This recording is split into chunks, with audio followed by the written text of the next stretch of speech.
Happy Friday, everybody, and welcome into Locked On College Football Kickoff Live. That is Kenton Gibbs of Locked On ACC and Locked On Wolfpack, Alex Dono of Locked On Canes, and this is your one-stop shop for all things college football. Thank you for making Locked On College Football Kickoff your lunchtime listen every Friday. Guys, it is rivalry week. This is the apex of madness in college. When you think about games that should go one way, this is the weekend where they go the other. Ken, let's start with you. When you think the best rivalry in college football, where it never matters, the record, only the score, where do you land? You got it, Dono? I think he landed on mute. I did. I did the thing again. I'm sorry, guys. I'm not technologically advanced. But here we go. The biggest rivalry, when I think of this, I think of there have been a lot of rivalries that have had documentaries come out recently, but I think of who had the first documentary that was published for everybody to see on one of the major networks and all that. And there's only one answer. The Game, ladies and gentlemen. It's so important. It's just called The Game. You don't need to name it any cute bowl. You don't need to say, you got Alabama and Auburn with the Iron Bowl. You got South Carolina and Clemson, the Palmetto Bowl. You don't need any of that. You don't need a Red River rivalry. You don't need any cute name. It's just The Game. It's the game where one school in one city blocks out every single M. In that entire city limits, of course, Michigan, Ohio State. That's got to be the game. Dono, what do you think on this? Because I might have to disagree. Really? Well, I'm not going to disagree, but I'm telling you, there are others out there with a lot of history. I think to this weekend is going to be the 127th playing of Oregon versus Oregon State, and there's no guarantee how many times we're ever going to see that after this year because of Oregon moving into the Big Ten and Oregon State, their conference situation. So that's a big one to me. That one's one. I've been watching documentaries on that going back to the Joey Harrington days at Oregon, so that one sticks out. And then just like in terms of pure craziness, guys, how many weird scenarios have we seen, especially over the past 10 years or so in the Iron Bowl? I mean, this is the 10th year anniversary of the Kick Six. Auburn's going to be honoring that team for this game. It's a home game for Auburn this year. Obviously, Alabama has been a well-oiled machine during the Nick Saban era, and they've really found themselves this year, and they've still got an opportunity to get into the college football playoff. They've been playing their best football in the second half of the season, yet you still head into that game thinking, wouldn't be crazy if Auburn pulled something off. They played Georgia closer than they played New Mexico State this year, so you never know which Auburn is going to show up, right? Yeah. So crazy things happen in that rivalry as well. All I'm saying is Zach Blackerby, before he cut his beard, Auburn was playing well. All of a sudden, the host of Locked On Eagles cut it. And then what do we have there? I'm just saying, Locked On Auburn, y'all might want to blame your guy. Go ahead. Which, if Auburn is to lose to New Mexico State and then beat top 5 Alabama, top 7, 8 Alabama, that would be the most Iron Bowl thing of all time. To me is what makes the Iron Bowl. I think it's the best rivalry in college football right now. Now, this varies by decade as well. Think about the off years that Michigan had even 3 or 4 years ago when they weren't quite up to par. They've had a tumultuous decade, whereas Alabama and Auburn, despite coaching changes for the Eagles, for the Tigers or War Eagles, whatever their mascot actually is, those have made even in those, the rivalry has been so top notch. Now think about USC Notre Dame. That used to be like when you thought the big rivalries in college football, that was up there. These things rise and they fade out of style. Sometimes it's BYU and Utah. There's a whole religion they fight over in that game every year, and they're bringing that rivalry back. And of course, Texas and Oklahoma, Red River rivalry that occurs in the Big 12, moving to the SEC. But all of those put together, the game being at 2, I'm going to go Alabama-Auburn. I'm going to go the Iron Bowl as my top rivalry in college football for the amount of times it has determined an SEC title participant in the last decade or a national championship participant in the last 15 years for those two teams. But moving away from the holistic view of rivalries, this week, you got games like Ohio State and Michigan, Oregon State and Oregon. Even a game like Washington State at Washington, those little ones could trip you up or make things interesting this week. Let's start with a big one, though, in my eyes, anyone's eyes. It's the game. Kenton, Michigan's a machine at this point in the year. I don't know how you can bet against them. You got to be more physical than them or at least match their physicality to beat them. And I don't know if Ohio State can do that. However, Ohio State has a real bad man in that 1-8. I'm telling you what, Marvin Harrison Jr., he's another one of those guys that, to quote Lil Wayne, I'm just stunting like my daddy. He shows up, he gets open, he makes contested catches, he makes something happen when he has the ball in his hands. And I'll tell you, that's one of the only receivers that I've seen win a game single-handedly. Because let's just be honest, in that Penn State game, y'all watched this game the same that I did. Who on that field stuck out to you besides Marvin Harrison Jr.? They said, all right, here's the game plan. Get the ball to the Italians, kicking and screaming style. And who was the Italian on that day? Marvin Harrison Jr. Maserati Marv getting it done. He's good. Look, he's good. You're going to have. Is this, Dono, the game where these two teams bring out the trick plays? Is this or do you keep it ground and pound? What is the makeup of this version of the game where it really is a college football playoff appearance on the line? Well, I will say this game has, for more than the last 20 years, been won on the ground. The team who has the most rushing yards in this game, has won every meeting since 2001. That's the way this game has gone down. That's insane. So that shows you, I mean, obviously easier said than done, but that shows you the path to victory tends to be controlling the ground game. So I don't think this is necessarily one for the trick plays, especially since these teams are close. I've been arguing for most of the season. I feel like Michigan is the best overall team in college football. But a month ago, I would have said, I don't think Michigan gets particularly challenged by Ohio State. I'm changing my tune on that to the point where I look at that 3.5-point spread in Michigan's favor, and I wonder if Ohio State might even cover that. I don't like 3.5-point spreads, right? I can see this game getting decided by 3 points in one direction or the other. And boys, over the past month or so, for what it's worth, I know they're both undefeated, so you nitpick. Ohio State has been descending. Ohio State has been ascending, where Michigan has been slightly on the descent. Their quarterback nursing a little bit of an injury. They don't have their head coach on the sidelines again for this game. So McCarthy, how is he feeling? Cade McNamara on the other side has been playing a lot better in recent weeks. I could see Ohio State making this game really, really, really close. Obviously, I favor Michigan because they've been the better team all year long, whether Harbaugh's on the sidelines or not. But I think this game could come down to a 1-point game-winning touchdown or game-winning field goal scenario. Yeah. Guys, I just want to say, before anybody from the Big Ten gets mad at us, he meant Kyle McCord. He knows what he meant. It was a slight slip up there. Oh, what did I say? You said Cade McNamara on the other side. Or my bad. What are the two? Jaden McCarthy to start. We know what we're talking about here, okay? Look at his shirt. That is a man who is knowledgeable about all things, fashion and otherwise, okay? There's a lot of stuff going on in that shirt. The Italian ad read guy.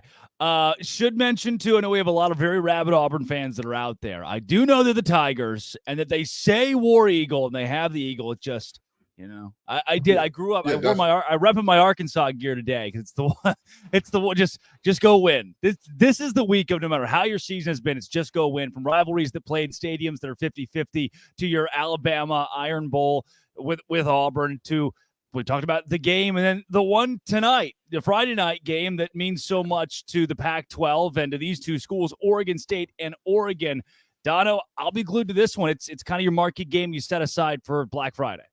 This is one of those where in Oregon are big favorites in this game, and you just have to wonder how much is that rivalry aspect going to come into play. Now, when you talk about quarterbacking, Bo Nix, he's like 24, 25 years old, but in his 6th year, he's having his very best year, and he's right in there at or near the top of the Heisman conversation.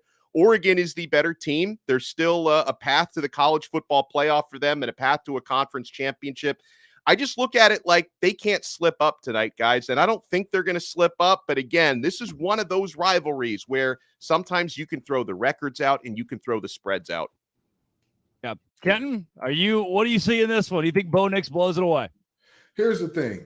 I think that Oregon wins it, but I think this spread is much too big. 14 points is insane. Let me tell you something. This Oregon State team can run the ball.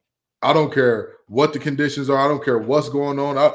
If they can't do anything else, they're coming downhill, no frills, with one of the bigger, more powerful, more explosive backs, in the conference and in the country, and they're going to do so successfully. Now, we have seen Oregon stop the run successfully multiple times. So you say to yourself, well, Damian Martinez won't be a big problem. Not so fast, my friends. We have seen this time and time and time again. The minute you count out Oregon State, the minute you say the Beavers have got nothing for us, boop, a little Beaver flash, they're there. They're going to get the job done. And I don't think that they win this game, but I think it's much closer than 14. Boom. Look, I have already this is the weekend of college football for me. And for many teams, it's the last weekend of college football. This marks the end of the season for effectively half the fan bases in the FBS. But two of those that don't have to worry about that, Ohio State and Michigan. Let's break it down more in depth with Locked On Wolverines host Isaiah Hole.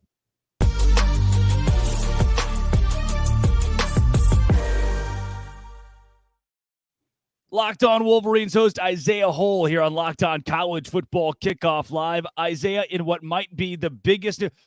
Let's start there. Do you consider this to be now the biggest installment of the game between Michigan and Ohio State? Can you call it that with so much on the line?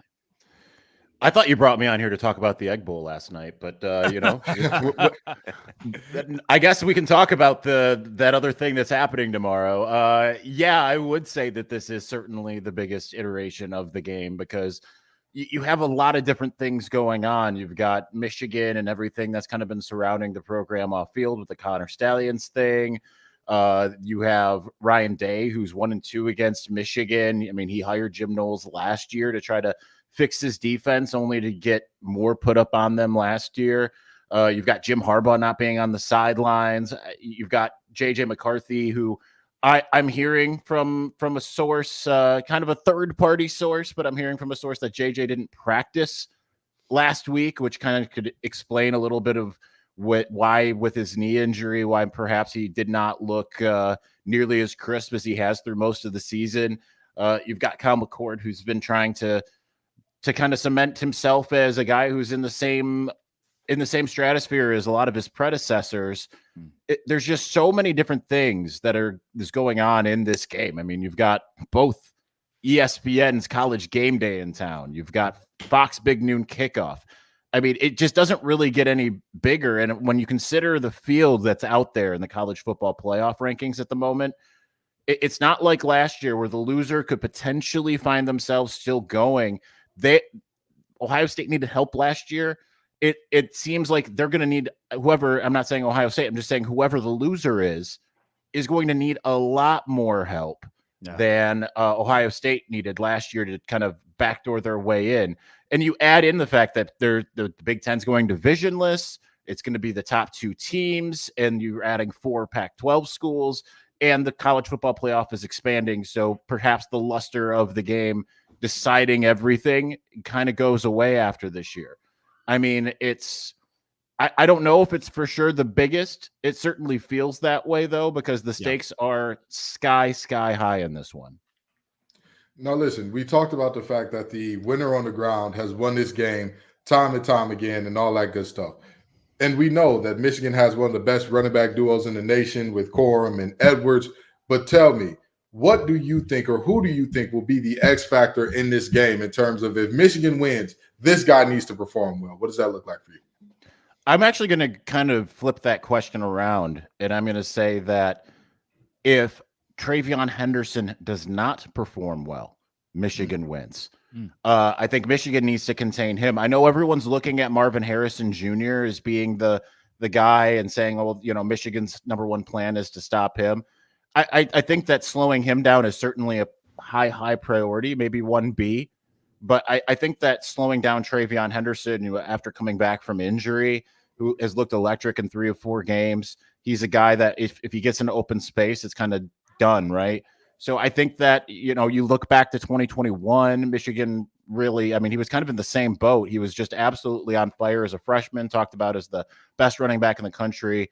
Michigan really slowed him down and then kind of forced Ryan Day to go to the pass a little bit earlier than, I would say earlier than he wanted to, but you know, we all know Ryan Day wants to go to the pass. That's kind of what he wants to do. So I think that he is the big X factor for kind of both teams in the sense of, can Michigan slow him down? Can Ohio State, get him out in space and get him running. But outside of that, I mean, this is Blake Corum's first time being healthy playing in the game, which is kind of crazy to think about. He played in 2021, but he was pretty severely injured. He had one big play, but that was really a Hassan Haskins game. I mean, Blake didn't play in the previous 2 weeks against Penn State or Maryland in 2021. This time he comes in healthy. Last year, Donovan Edwards hadn't played in the previous weeks and then comes in with a club in his hand, unable to be involved in the pass game, but certainly obviously showed some electricity in the run game late in that game. So that I think is going to be an interesting matchup. Ohio State's defensive front is no joke, but obviously Michigan's got the offensive line it hasn't quite lived up to that Joe Moore award-winning offensive line we've seen each of the last 2 years. But certainly against Penn State, when seemingly somewhat by necessity, whether it was the pass protection, JJ's injury, all that kind of stuff kind of combined, Michigan went to the run against the team at the time that was number 1 in the country at stopping the run. And was it like absolutely gashing them? No, but they got big runs that we kind of hadn't seen all year. The Michigan run game tends to step up kind of when called upon. I think back as well, Nebraska, no one's going to write home about Nebraska really. But when Michigan played Nebraska earlier in the year, that was the number 1 run defense in the conference. I believe they were number 2 in the country at that time. They're still ranked really highly. Michigan ran the ball very, very well, and that opened up things against in the pass game. So certainly that's going to be Michigan's MO. It's just going to be how improved is the Ohio State defense at stopping it. And for Michigan, the big key to me, above all else, is slowing down, if not stopping, TreVeyon Henderson.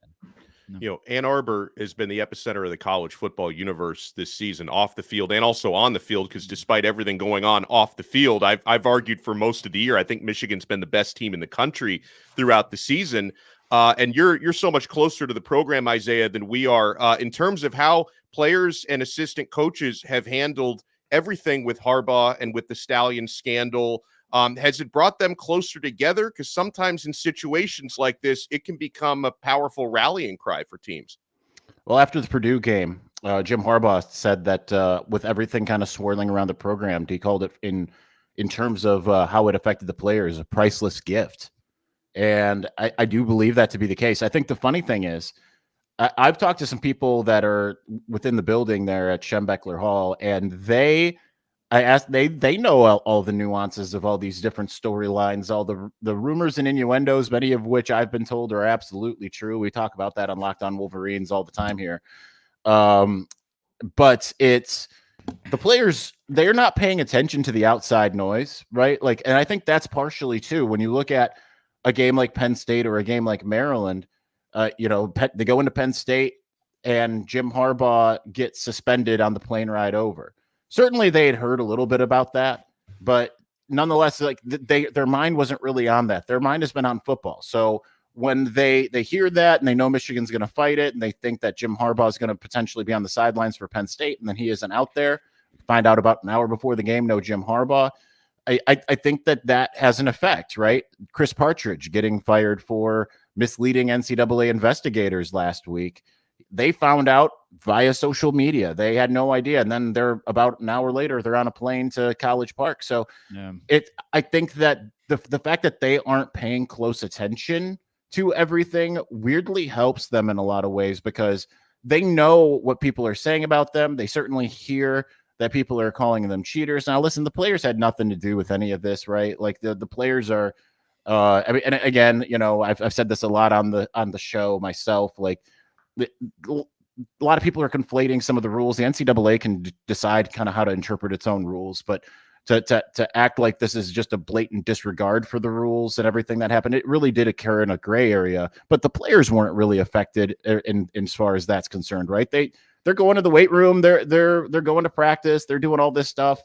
They have no part in it. So when they hear that the only reason you guys have won any time in the last 2.5 years is because you guys are cheaters, I mean, they take exception to that, right? Because they really turned around the culture. This wasn't a program that was out there winning all these big games with regularity. It always seemed like Michigan was in Penn State's shoes. They'd beat up on everybody that was lesser than, and then against the teams that they were equal than, they would kind of lay an egg. 2020 happens, and It's everything just kind of falls off of a cliff. And then you have all of these senior leadership that comes in the next year and says, we're not doing this anymore. We're going to put our focus where it needs to be. And then you have the coaching staff that institutes things like the Beat Ohio drill, all of these different things that kind of help them get over the hump. I mean, this is a player-led team. This isn't a coach-led team. This is a player-led team. So I do think that they take a lot of exception to that, and they want to quiet all of that noise. Will it happen on Saturday? I mean, I have a prediction that it will, but I mean, it's not going to be a slam dunk by any stretch of this is the hardest game of the year. And Michigan has utmost respect for Ohio State. And it's just going to be about replicating kind of what happened, I think, 2 years ago and being able to control the line of scrimmage. Coming up, we have Sell Me Why with some of the biggest spreads in college football. But Isaiah Hull of Locked On Wolverines, thank you for being a part of Locked On College Football Kickoff Live and giving us perspective on the game. Absolutely. My pleasure.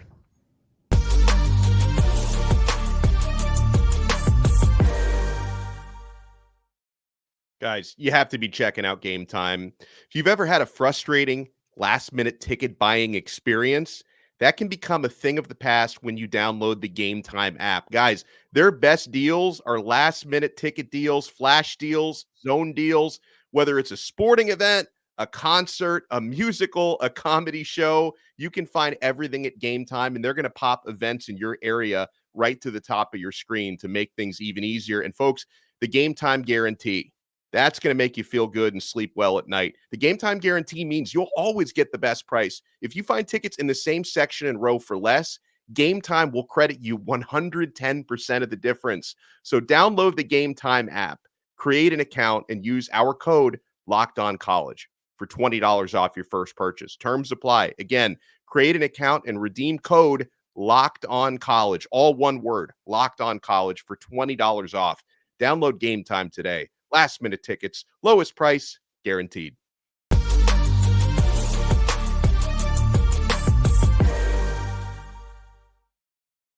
It is time for the sole reason that I was invited to host Locked On College Football Kickoff Live, and that was to sing. Tell me why. Auburn, Alabama, the Iron Bowl this week. The Auburn Tigers are 13.5-point underdogs against the number 8 team in America. We kick it to my dad, Zach Blackerby of Locked On Auburn, to sell us why the Tigers can cover 13.5.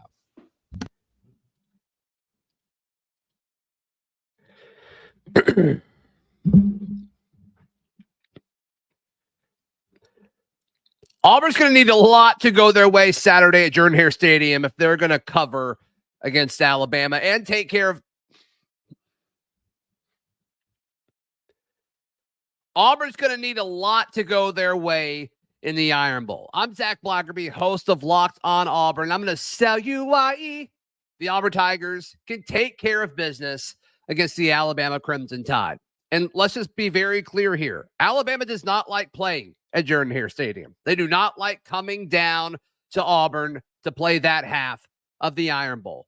And I think with the way Auburn's defense is played down the stretch, with the exception of last week against New Mexico State, I think they can do some things that will slow Alabama's offense down. So then all the attention turns to Peyton Thorne and Jarquez Hunter. Jarquez Hunter will get more carries than he did a week ago and will be able to move the football against the Alabama Crimson Tide. This game is weird, and it's always weird in Jordan-Hare Stadium. Just 2 years ago, with Brian Harsin, it went to 4 overtimes, and Auburn's a much better team in that now than they were in that game, and Alabama's probably not as good of a team as they were in that game. This game's always close in Jordan-Hare Stadium. I expect that to be the case. Auburn covers the 13.5-point spread, courtesy of our friends at FanDuel. Check out all your Iron Bowl coverage at Locked On Auburn. I know Zach was very nervous to join us today, so I'm glad that we got the nerves shaken out, and he was able to give us he was able to sell us why.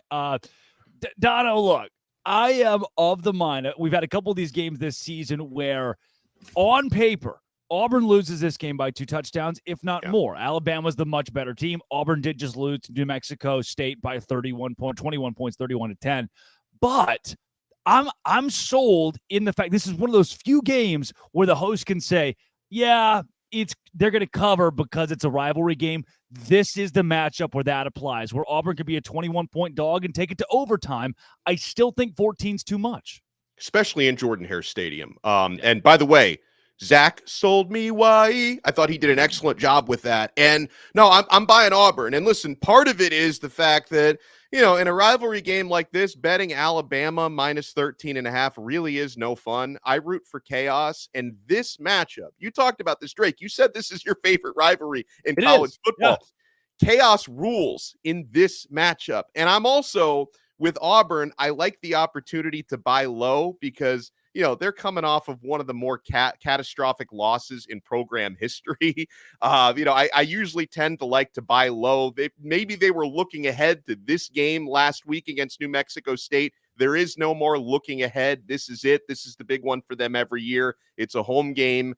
I'm taking Auburn plus 13.5. I think Alabama wins the game. They might win it by one score. They might win it in overtime. Something wild's going to happen, but I am buying Auburn plus 13.5. Kenton, question from the host with hair in the front row.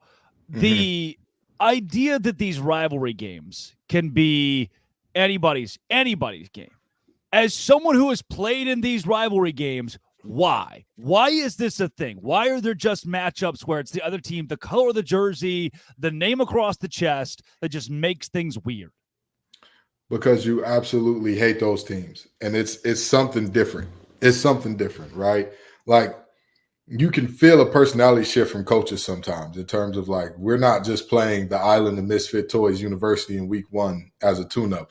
We're playing that school that if we were to go 1-11 on this season, or if we were to go 11-1 and lose to these bozos, there's going to be a problem. Now, here's the thing. Zach Blackerby was a little nervous to join us. He didn't do a great job of selling me his case, but the history sold it for him. The reality is, in these games between Auburn and Alabama, especially in that old town of Auburn, in Jordan-Hare, you see these games be ridiculously close. I've looked up how many games in total for either side were outside of this 13.5 for either side. I believe there was only 1 or 2 in the last 10 in Auburn. So I believe that Alabama wins. I believe in Money Mill Row. I believe in Kool-Aid McKinstry. I don't believe in a blowout in this game. Zach, you were nervous, but you sold me why. Well, and let me add something else when you talk about in-state rivalry games. And obviously programs like Alabama and Auburn do a lot of national recruiting, but still much of the bread and butter on your roster are players from the area. Talking to players, obviously I cover the Miami-Florida State rivalry every year, talking to players over the years on both sides.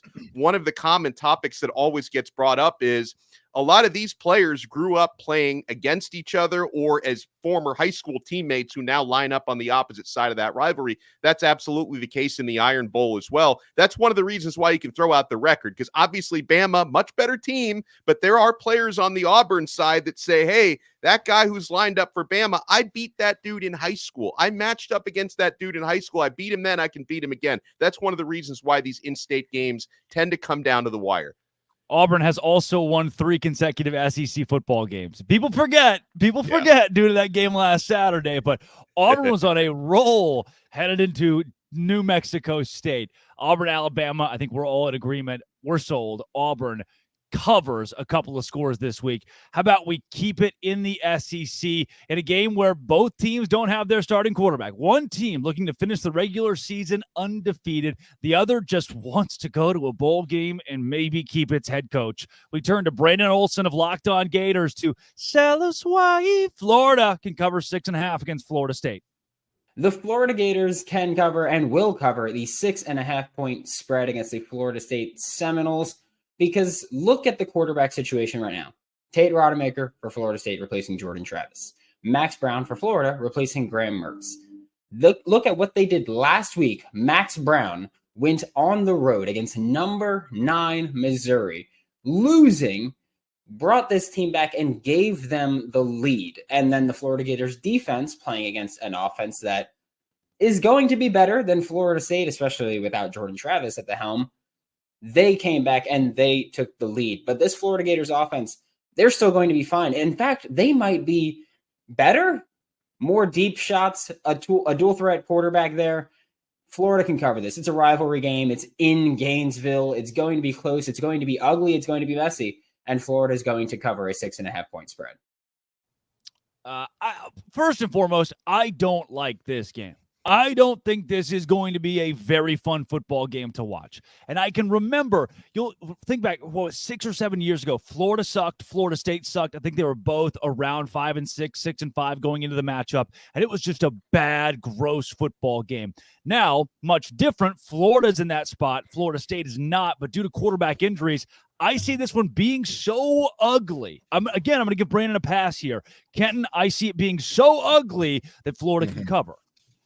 Yeah, and I could see that as a possibility. I could also see this as a possibility where the Noles have too much talent on the perimeter. I mean, it's tough for me to kind of get away from that. And I've got something for you here because there's what do something you got for me, Ken? What do you got? There's something that I need to say that I know Brendan is going to hate, but the reality is LinkedIn Billy is back. Yes. Good. Muted again. Listen, now I've been muted again because I love you, Brendan, but I'm sorry. I just don't trust Billy Napier's decision making at all. And do I trust Norvell's all that much? No, but Norvell has the better horses in the stable. Yeah. And if you have the better Larrys and Joes, you can make more of those clock mismanagement errors. You can make more of those fumbling away moments where it's like, what are you doing? But you have much better players. I don't think that Florida will cover at all. I love you, Brandon, but they're not going to cover in this one. Dono, they just want to go to a bowl game, man. Please tell me they can go to a bowl game. See, no. And it's not because of what Brandon said. He did about as good of a job as you can do trying to sell me why. It's the number that I don't like because Florida State, they're more than 6.5 points better than Florida. That's just the bottom line, right? And listen, you're down to 2 backup quarterbacks. I know losing Jordan Travis is the bigger loss than losing Graham Mertz, but Rodemaker has something that Max Brown doesn't have enough of, and that's experience. He's, I think, a 4th-year junior, even a 5th-year junior, because the COVID year always confuses me. He's been in college football for a very, very long time. He's got to manage the game. He's got to get the football to Keon Coleman, who's just a stud of all studs. He's got to get the football out to his playmakers. And then when you talk about perimeter, Kenton, it's on both sides of the football because Florida State's defensive backfield, their press man coverage, they're going to give Max Brown and Florida a really, really tough time in this game. I could see this game being ugly because, again, you're down to 2 backup quarterbacks, and it's unfortunate people don't get to watch Jordan Travis do his thing, and I wish him a speedy recovery. I say that despite the fact he plays for a rival of the team I cover. I never want to see anyone get hurt, and that looked ugly last week. But Florida State is more than a touchdown better than Florida. They're going to cover. Boys, Florida has 2 running backs that are good at the thing that we call football. 700+ yards for both of them. And in a week where throwing the football will be a rare and welcome commodity if done successfully, the team that dominates in the run game has a shot. And Florida State gives up 140 rush yards per game. That is 47th in the country. Therefore, Florida, which, knowing this, Billy Napier and staff are just going to throw the ball 50 times. If Florida just runs the football, they at least keep it close. If this was a 10-point spread, which is what it probably would have been if everybody's healthy, then I really start to consider Florida State. But I'm still Florida, that is. I'm still leaning the Gators in a 22-16 game where you look up and say, how on God's earth did we get to this conclusion? But I'm going to go Florida plus 6.5 this week and keep my job with our producer, Brandon. That is this week's Sell Me Why. Last week, guys, we're getting on the cusp of our final Sell Me Whys next week for conference finals or the conference championship weekend. We'll have those as well. But coming up, let's get into Oregon State, Oregon, some more of your Michigan, Ohio State, some Alabama and Auburn, and your booms and busts. But first, we take it to Dono.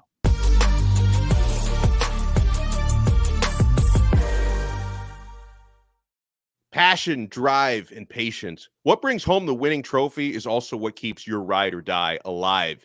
eBay Motors has everything you need to maintain your vehicle and level it up to peak performance. From superchargers, roof racks, exhaust kits, LED headlights, and more. Whether you're into speed, power, or style, eBay Motors has got you covered.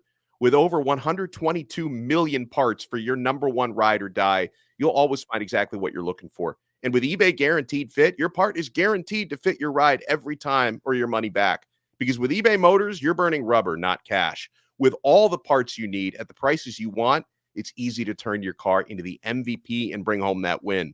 Keep your ride or die alive at ebaymotors.com. Eligible items only. Exclusions apply. eBay Guaranteed Fit only available to U.S. customers.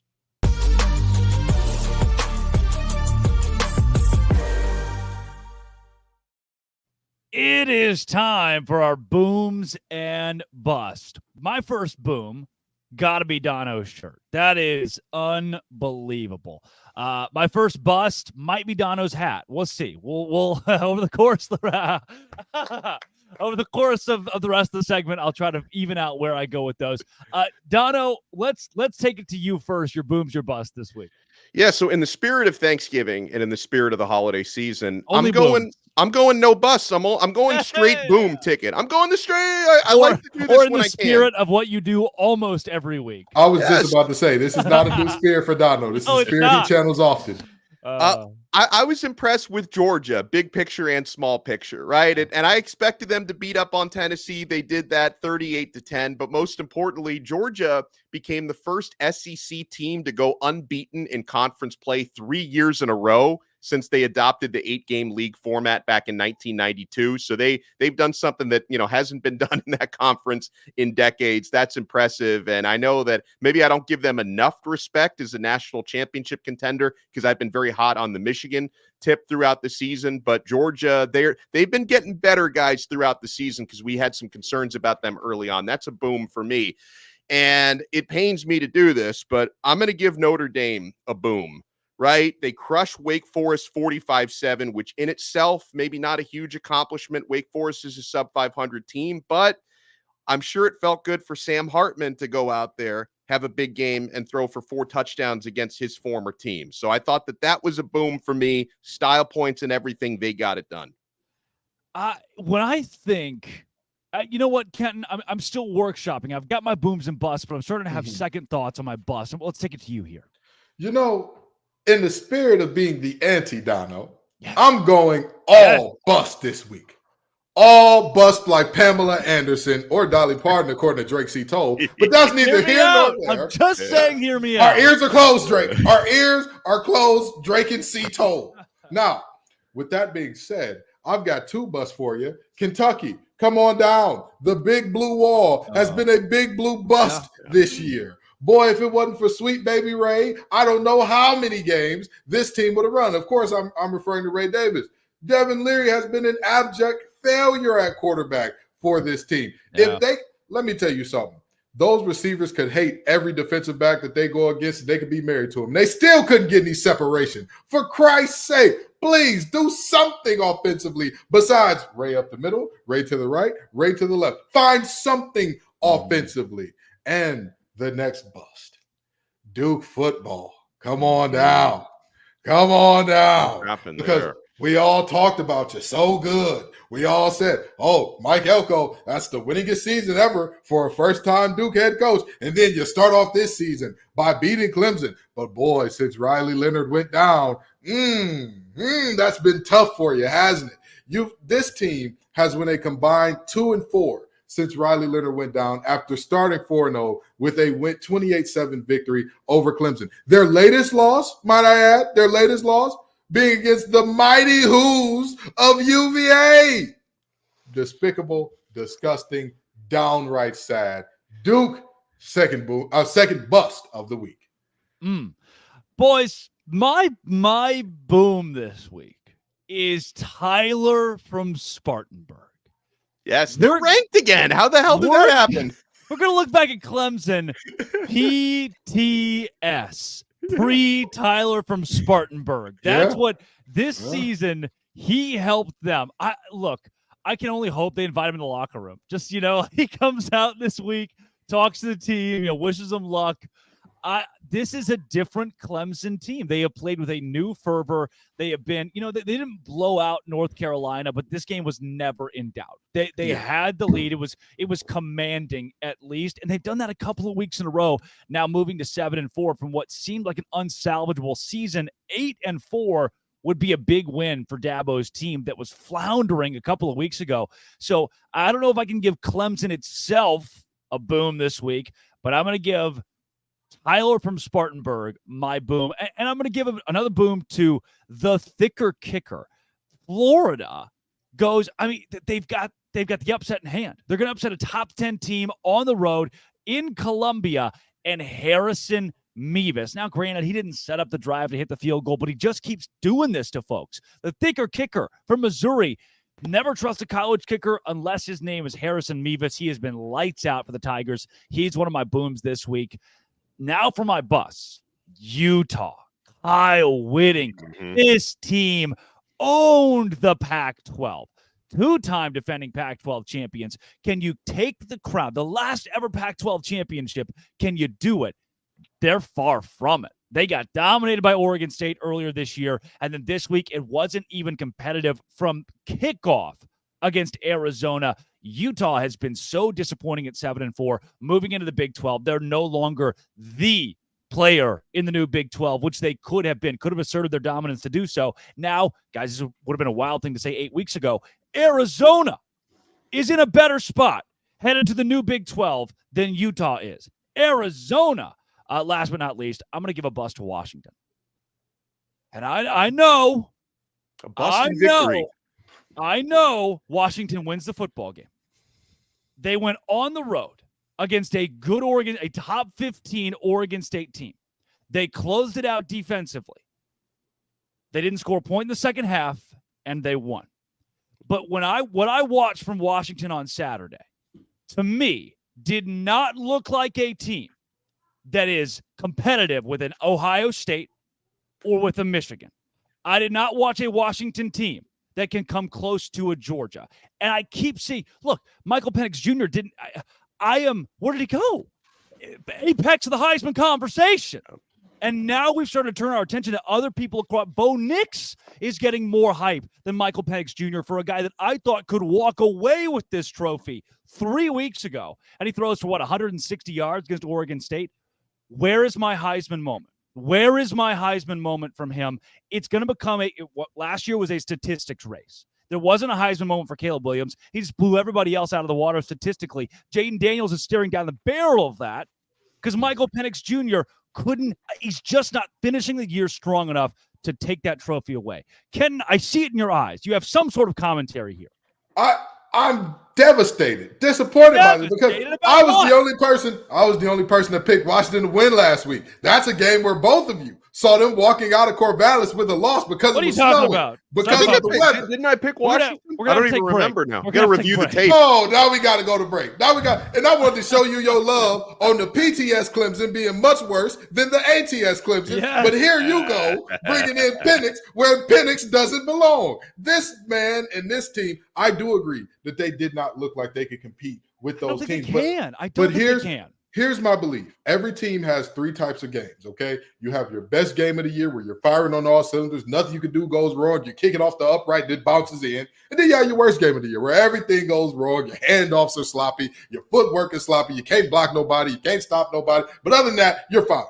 And then you got all the other games in between where that's who you are. We've seen who Washington is time and time and time again. And how can we say that this Oregon team looks special, looks ready to compete, looks ready to do all the things if this Washington team beat them?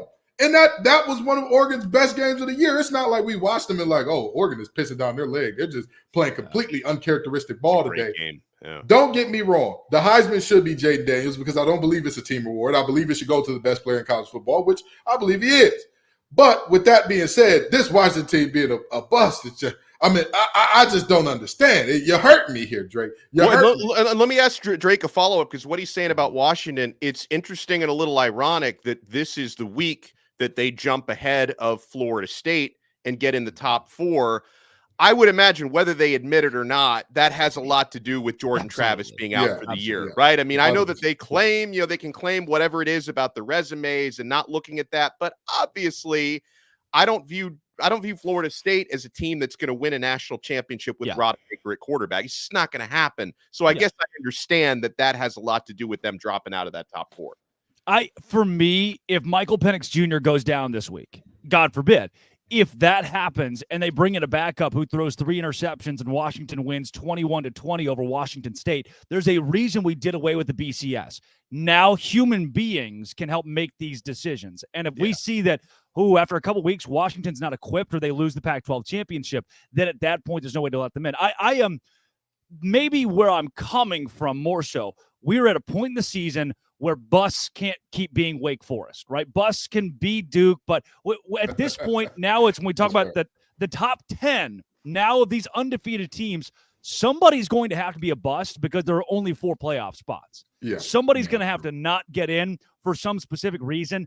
And the way that I've watched Washington play, at least 2-3 of the last 4 or 5 weeks, I've thought, oh, man, that I keep going back to the Arizona State game and thinking, ooh, I get it. Right? Michigan struggles with Maryland. I still think Michigan might be the best team in the country. For Washington, I need to see that moment, the dominant moment, the Oregon game. We keep talking about how if these two teams rematch, Oregon likely wins because it felt so fluky when Washington won the first time around. I know a lot of SEC fans would agree, a lot of Big Ten fans would agree. I don't think Washington holds Michigan, Ohio State, Alabama, Georgia. I don't think Washington holds their jockstrap right now. And for that reason, I give them my bust this week. And before we go into our picks of the week, I do want to parlay that into a conversation about the college football playoff.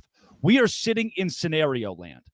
Georgia, Ohio State, Michigan, Florida State, Oregon, Washington, Texas, Alabama all have a shot at the college football playoff. Oh, and by the way, Louisville's sitting there too. They need some stuff to happen, but they're right there. There are 9 teams coming into this week that are all hoping for a college football playoff, which might be the most that I can remember going into rivalry week that had a legitimate case to make their way to that Final Four.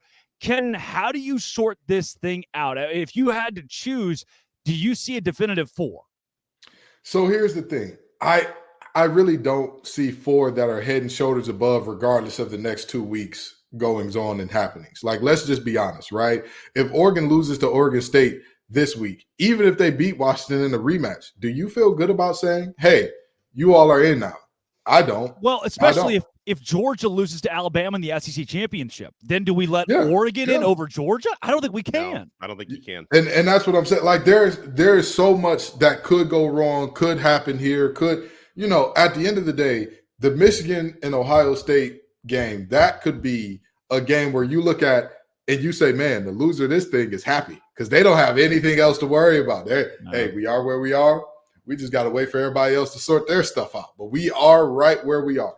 This is a year where we're seeing so much parity. We're seeing so much, hey, any team could be it, right? Even though there's kind of an underlying feeling with all of us that in the media, we won't talk about it because it makes for a short show. Like in TV, we're like, hey, if the protagonist would have just went to school, everything would have been okay. Well, then you don't have Snowfall. The 7 seasons of show don't happen if Franklin stays in school. Now you're out of show. The reality is all of us kind of had an underlying feeling that Georgia's going to mollywop everybody in front of them in the playoff.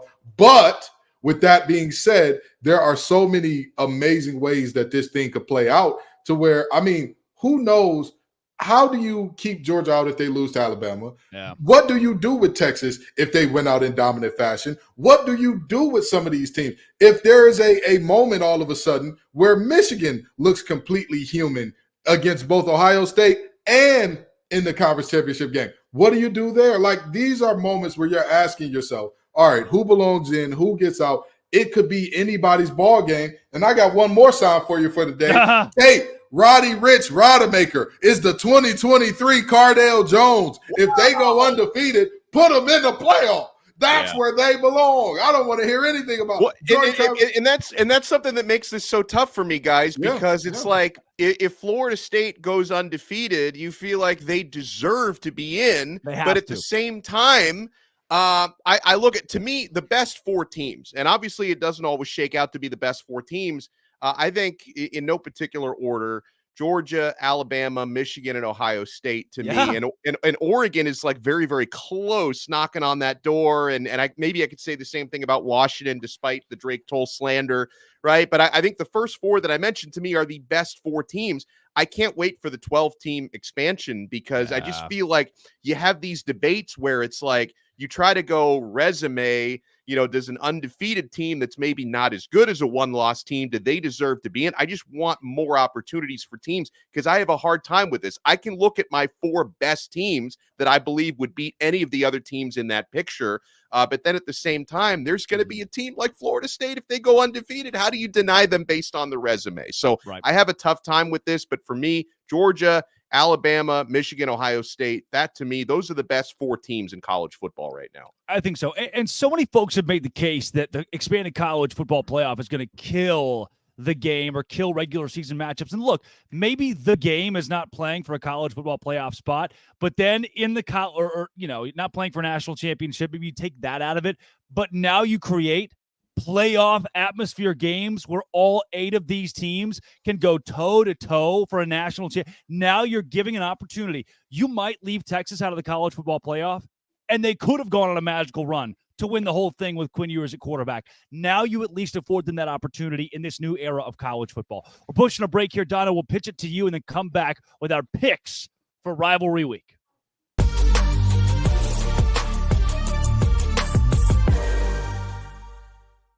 I used to get nervous about buying last-minute tickets. Now, man, I look forward to it because I get the best deals at game time. I can remember recommending somebody $1 tickets to a major college football game earlier this season. They were thanking me for weeks after that. You shouldn't have to worry when you're buying tickets to your next big event, whether it's a sporting event, a concert, a musical theater show, a comedy show, killer last-minute deals, all-in prices. You can see views from your seat right there on the app. And the best price guarantee. Game Time takes the guesswork out of buying tickets. Guys, especially this holiday season, you want to give the gifts of tickets to a friend and family member. You got to keep in mind the Game Time guarantee, which is going to give you peace of mind. That means you'll always get the best price. If you find tickets in the same section and row for less, Game Time will credit you 110% of the difference. So download the Game Time app, create an account, and use code Locked On College for $20 off your first purchase. Terms apply. Again, create an account and redeem code Locked On College. All one word, Locked On College for $20 off. Download Game Time today. Last minute tickets, lowest price, guaranteed.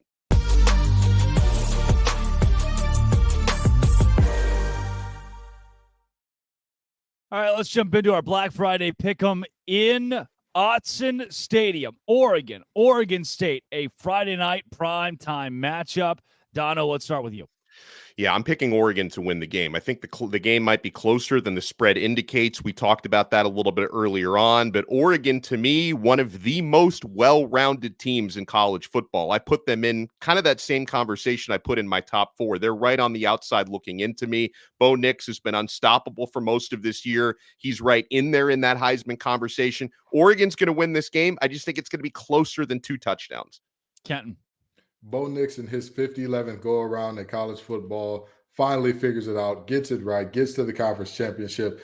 And this game is one where I'm looking at DJU and saying, hey, you can turn the tide of this thing, brother. If you show up big time, you will win this game. But I think Oregon wins, Oregon State covers. We got a close one, but I'm going Oregon. Did you know, I saw yesterday the draft, the recruiting rankings, Bo Nix and Spencer Rattler were the same recruiting class? Did you know that? Wow. Did you know that? Jesus Christ. We make a lot of fun of Bo Nix for being old, and he's not as old as I thought. I think Max Duggan might be in there, too. There are a couple of those guys who are like, oh, interesting. That I started college the same year as Bo Nix. Bo, I'm sorry, man. It's not that, which, I'm 13. I was a wonder kid. It's a wild thing. I graduated college at 12. I'm going to go with Oregon here as well. Bo Nix and company get it done at home. Let's take you to one that we've already previewed quite a bit in this show, but I'm going to ask about it again. Alabama and Auburn. Dono, give me a definitive. I'm going to give you definitive Alabama by 3. I think there's going to be a game-winning field goal situation, and we're all going to be wondering, is it going to be a kick 6 on the 10-year anniversary of that kick 6 in 2013? I think Alabama is going to handle their business, but Auburn will create the usual chaos, especially at Jordan-Hare. But Bama, to me, is going to squeak by. Yeah. Kenton, where do you go? Give me Bama 2014. I don't know why, but this offense, they seem to have it figured out. They seem to have things rolling now, but I got a gut feeling that when they go into Jordan-Hare, all of a sudden things are going to go haywire with that offense. But 2 things to travel: run game, defense. They'll be all right. They'll be just fine. 2014 Bama. Let's take you to the Apple Cup, Washington and Washington State. Since I already gave Washington a bust this week, is there any way an upset's pulled off in this big rivalry game, Dono? No, I think Washington got their slight wake-up call, especially with that 4 second half last week. I think Washington's going to take care of business. Another relatively close rivalry game. I'm going Washington by about a touchdown. Kenton? Trent, I'm going to touch your shoulder when I say this, because I don't know if you watch the show or not, Trent Pettis, but I'm going to touch your shoulder when I say this. Get your ears together and get to New York, Trent. Go have your Heisman moment in this game. Dominate your rival. I don't care if it's not a huge game. I don't care about – there are a lot of voters that are going to vote before the conference championship game. This is your last chance to impress, Trent. Go out there and dominate this football game, brother. I got Washington. All right, quickly, Clemson or South Carolina, Kenton? Clemson. South Carolina's not going to a bowl game. Dono? Clemson's going to win this game. And it's going to be crazy when, we're going to look back at this season where Clemson's going to win 8 or even 9 games, depending on their bowl, and say, yeah, that was the down year for Clemson. Like, oh, they were so bad this year and they still win 8 or 9 games. Dabo, we've given him, a little bit of a little hell in the past, but he's still doing a tremendous job there. Guys, before we get to the big one, which is almost what the rivalry's name is, there is a very weird aura around this weekend in college football. Let me take you through a couple of these lines. Texas Tech, 14-point spread. Penn State, Michigan State, 22-point spread. Oregon State, 14-point spread. But it doesn't end there. A double-digit spread in LSU and A&M, in Alabama and Auburn, Arizona State. Double digits in games like Oklahoma State, BYU, Tennessee, Vanderbilt, Washington State, Washington. Everywhere you look this weekend in college football, the Georgia Tech, Georgia, Notre Dame, Stanford, double-digit spreads on a rivalry weekend. But the one game that breaks the mold is the game. Kenton Gibbs. It's ABC. It's ABC's college football game day, whatever they do, but it's Fox for the actual game. Ohio State, Michigan, in Ann Arbor, the game. Who do you go with? I've talked about Maserati Marvin. We've heard about Henderson, and we're hearing about Kyle McCord getting it together. That defensive line of Ohio State is turning it on and all that good stuff. Michigan going through so much turmoil, firing coaches, firing assistants, firing staffers, no more sign stealing. Give me the boys in the winged helmet. Too physical, too tough. Running game with 2 backs, 2 foam baby Keem, double cellular in that backfield. I got Michigan winning a close one. And Blake Corum having a moment that he's not going to go to New York, but if he did have that type of season, this would be his Heisman moment. All right, Dono. How do you feel? We've been saying Michigan might be the best team in college football. Can they prove it again this week with a maybe okay quarterback? I've been trying to talk myself into picking Ohio State for the last few days, just because I don't know. There'd be something fun about seeing them pull off that mild upset. They've got the 2-game losing streak to Michigan, everything going on in Ann Arbor. But I agree with Kenton. I think the physicality is going to be the difference here. And as I mentioned, the team that runs for more yards has won every matchup in this rivalry since 2001. It's hard for me not to expect Michigan to be the team that does that this time around. That I might even lock in Ohio State plus 3.5 if I can still get that number by tomorrow. I think it's going to be really close, but I just see Michigan edging it out. We have seen each of these teams play a close-ish but low-scoring game against Penn State. Each of those games followed kind of that same, all right, Penn State's got a shot. They're one big play away, but the defense never let up. As I look at this game, I think Michigan is the better football team. They are playing at home. They have, to me, more emotion invested in this game with everything off of the field. I'm going to go Michigan in one of those fun 16-13, 19-13 knockdown, drag out noon games on Fox. Give me the Wolverines in this one. The desk likes a Harbaugh-less Michigan to take out Ohio State in the game. That is Kenton Gibbs of Locked On ACC and Locked On Wolfpack, Alex Dono of Locked On Canes, Drake Toll with you of Locked On Big 12. This has been, it always will be. Thank you for making it your lunchtime listen every single Friday. Locked On College Football Kickoff Live.